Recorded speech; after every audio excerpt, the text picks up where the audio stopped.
नमस्कार दर्शकों साथियों, मैं हूं शशि शर्मा। आप देख रहे हैं दबंग खबरें। दर्शकों, आज हमारे कार्यालय में पूर्व नगर सेविका सारा अकरम जी आई हैं, जो एक बुलंद आवाज़ है। ये महिला नहीं, यूँ कह सकते हम एकदम बुलंद आवाज़ की महिला है, जो कभी भी अन्याय के खिलाफ खड़ी रहती है। नया नगर की निवासी है, लेकिन किसी को बख्शती नहीं है। गलत है तो गलत कहेंगी, सही है तो सही कहेंगी। आइए इनसे जानते हैं क्या कहना चाहेंगे। 14 अप्रैल को जो निंदनीय घटना घटी है 4 वर्षीय बच्ची के साथ, और एक जिसे मानव नहीं राक्षस कह सकते हैं, जिसने ऐसा कृत्य किया घिनौना, क्या कहेंगी मैडम?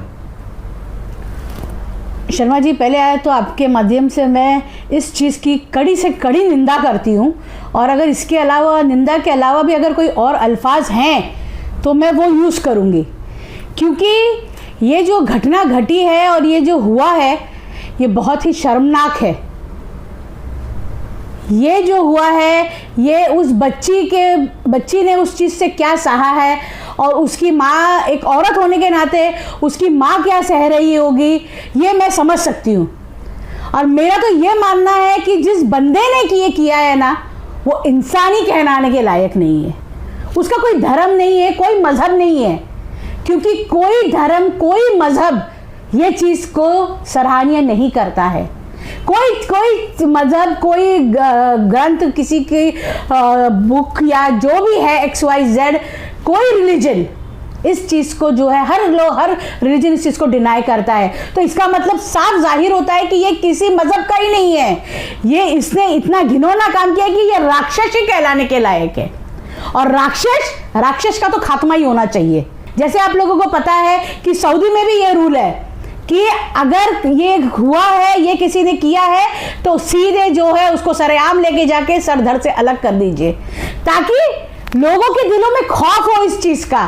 करना और सोचना तो बहुत दूर की बात है, वो सिर्फ जब ये सोचे कि इस चीज़ के इस बंदे के साथ ये हुआ था तो उनके रोंगटे खड़े हो जाएं, तो आगे बढ़ने का कोई मतलब ही नहीं होता है।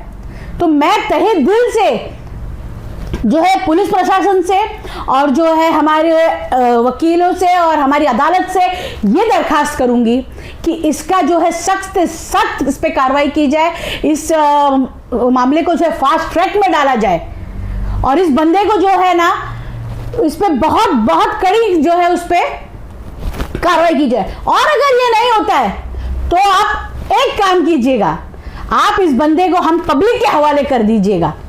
हम आपको बता देंगे कि इसका अंजाम क्या होता है, कि इस चीज का समर्थन कोई नहीं करता, कोई मजहब नहीं करता।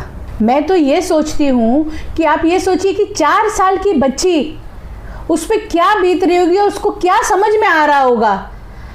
गए 1 हफ्ते से जो है ये बंदा, ये राक्षस जो है उसके साथ ये बुरी हरकतें कर रहा है।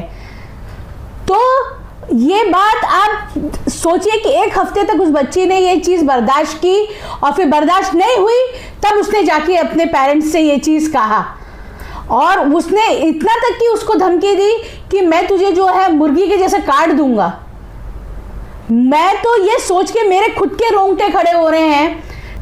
देखिए दर्शकों, मैंने कहा था बहुत ही तेज तरार महिला है, सच को सच कहती है, झूठ को झूठ कहती है। वो व्यक्ति मजहब का नहीं है, समाज का नहीं है, ना उसका कोई धर्म है, ना कोई उसकी जात है, और उसका कोई धर्म और जात है तो वो है राक्षस कहलाने के लायक। अब देखना है कानून इसको किस तरह से लेता है, और कानून इसको कितनी कड़ी सज़ा दिलाता है, क्योंकि इन्होंने तो कहा है कि इस व्यक्ति को हमारे सपुर्द कर दो, जनता के सपुर्द कर दो, तब हम बताते हैं कि इसे किस तरह की सज़ा देनी है। दर्शकों, शहर में एक व्यक्ति ऐसी घटना करता है, लेकिन पूरा समाज कलंकित होता है। मैं सभी धर्मों को और सभी NGOs को कहना चाहता हूं कि इस तरह से जन जागृति की मुहिम चलाएं, ताकि लोगों में जन जागृति फैले। लेकिन ऐसी मानसिकता के लोगों को आप कैसे ठीक कर सकते हो जिनकी मानसिकता ही खराब है। कैमरामैन प्रभात मीना के साथ शशि शर्मा।